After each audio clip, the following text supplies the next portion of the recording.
America खुलकर आया sir कल, इस पर एक बार बात कर लेते हैं। जब हम बंद हुए थे तो करीब 100 पॉइंट नीचे डाउ फ्यूचर्स दिख रहा था, थोड़ा उतार चढ़ाव उस समय आपको बनते हुए दिखा था। उसके बाद हमने देखा अमेरिकी बाजार, शुरुआत अच्छी हुई उनकी, बट फिर थोड़ा आपको फिसलते दिखे और फिर end of day almost days low के आसपास आपको बंद होते दिखे। तो थोड़ी वीकनेस जो ये अमेरिकी बाजार में आई है, 4 दिन की तेजी कर डाउ पर लगा है ब्रेक, बट उसके सामने नैस्डैक आउट परफॉर्मेंस दिखा रहा है। 7वें दिन मजबूत था, वहां पर थोड़ा अच्छा एक्शन आते हुए दिखा है। कैसे समझना है इस अमेरिकी बाजार के एक्शन को सर, स्पेशली डाउ की गिरावट जो है? डाउ की गिरावट और नैस्डैक की हल्की मजबूती, दोनों आपको ये कंफ्यूज करेगी कि मैं कमजोर समझूं या मजबूत समझूं। देखकर 400 पॉइंट घटना ऐसा लगेगा कमजोर तो है, और दिख भी रहा है इंडेक्स में। बढ़े नैस्डैक पर तो कितना हल्के से है निशान में। लेकिन एक बेहद इंटरेस्टिंग थ्योरी है दीप, जो समझने वाली है। और आप ये सोचेंगे कि अरे ऐसा भी होता है क्या। हमारे दर्शकों की जानकारी के लिए बताऊं कि किस तरह से डाउ और नैस्डैक और S&P की कैलकुलेशन होती है। उससे आपको अंदाजा लग जाएगा कि किस वजह से आपको डाउ इतना कमज़ोर दिख रहा है, क्यों आपको नैस्डैक ज़्यादा मजबूत नज़र आ रहा है या कम कमज़ोर नज़र आ रहा है, जो भी आप कहें। पहली चीज़ तो है कि कल जो डाउ में गिरावट की वजह वो है गोल्डमैन सैक्स के जो नतीजे थे बहुत ख़राब थे। 70% वो नीचे आए हैं उनके प्रॉफिट, और उसके बाद वो स्टॉक काफ़ी तेज़ी से गिरा 6% के आसपास, और उसका असर दिखा है। हालांकि मॉर्गन स्टैनली के नंबर्स बेहतर आए, वो स्टॉक भी मजबूती के साथ बंद हुआ। नैस्डैक में बढ़ने की वजह टेस्ला जैसा शेयर था जो 7-8% चढ़कर बंद हुआ। तो ये सारे अलग अलग स्टॉक्स हैं जिन्होंने इंडेक्स को अलग अपना अपना वजन दिया। अब कई बार आप सुनते होंगे भारतीय बाजारों में एक बहुत इंटरेस्टिंग कंपैरिजन मैं आपको भारतीय बाजारों का और अमेरिकी बाजारों का देना चाहता हूँ। हम कई बार कहते हैं हमारे यहाँ इंडेक्स तो मैनेज्ड है जी, अरे रिलायंस ऊपर कर दिया, TCS ऊपर कर दिया, HDFC बैंक ऊपर कर दिया, इंडेक्स तो मैनेज हो गया, या इनको नीचे कर दिया, बाकी ब्रॉडर मार्केट में कुछ अलग है। इंडेक्स ऊपर है, बाकी ब्रॉडर मार्केट में सप्लाई है, हमारे यहाँ मैनेज होता है। इंडेक्स मैनेजमेंट क्या होता है, ये आपको अमेरिका से सीखना चाहिए। अच्छा, हाँ, और ये सीखना चाहिए डाउ से। डाउ में इंडेक्स मैनेजमेंट का परफेक्ट एग्जांपल कल है। अच्छा, हाँ, इंडेक्स मैनेजमेंट का मतलब ये नहीं कि हम इंडेक्स ऊपर ही रहे, नीचे भी मैनेज होता है और ऊपर भी मैनेज होता है। कल आपके $20 के करीबन आपका गोल्डमैन गिरा है, राइट?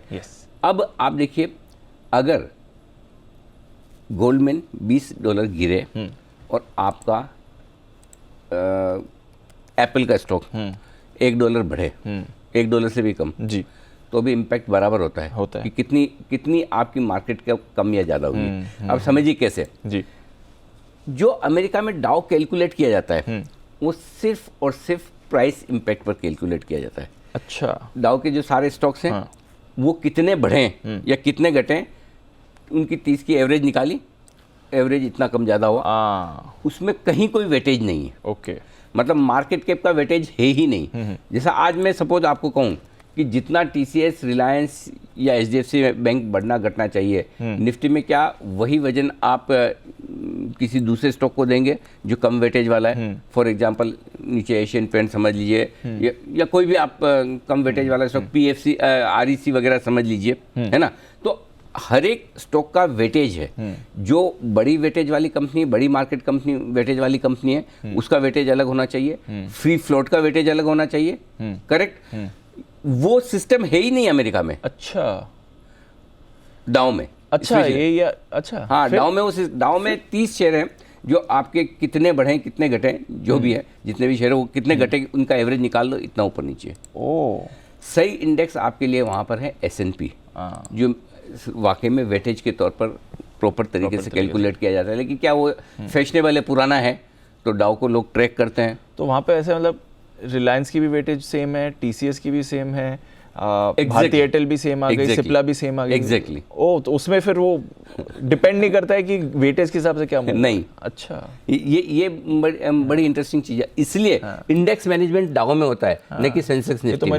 हम तो मार्केट कैप के बाद भी एक और स्टेप आगे, फ्री फ्लोट कितना है, क्योंकि अगर किसी स्टॉक में 75% प्रमोटर होल्डिंग है तो 25% ही ट्रेडिंग के लिए रोज अवेलेबल है। Correct sir. किसी में 90% है तो 10% ही है, हम तो वहां तक जाते हैं। सो मैं आपको कहना चाहता हूं कि निफ्टी, सेंसेक्स और हमारे इंडेक्स बहुत बेहतर हैं बहुत ज़्यादा ट्रांसपेरेंट है, बहुत ज़्यादा मेच्योर है। तो अगर किसी को ये गलतफहमी कि हमारे यहाँ इंडेक्स मैनेजमेंट होता है तो वो जाकर एक बार डाउ को पढ़ ले, उनको समझ में आ जाएगा कि इंडेक्स मैनेजमेंट किसको कहते हैं, क्या होता है। इंडेक्स मैनेजमेंट वहाँ होता है। अगर आपको अमेरिकी बाजारों की शक्ल सूरत सही से पढ़नी है तो आपको S&P देखना चाहिए। प्रॉब्लम क्या है, S&P 500 500 स्टॉक का बड़ा ब्रॉडर मार्केट है, आपको इंडिकेशन के लिए एक छोटा इंडेक्स चाहिए।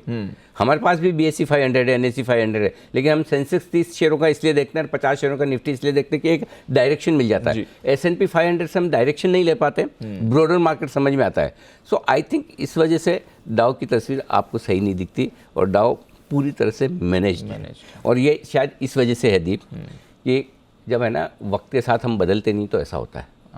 क्यों, मैं बताता हूँ। एक ज़माना था जब डाउ बना था, तब न कैलकुलेटर होते थे न कंप्यूटर थे, तब से डाउ तो है ना।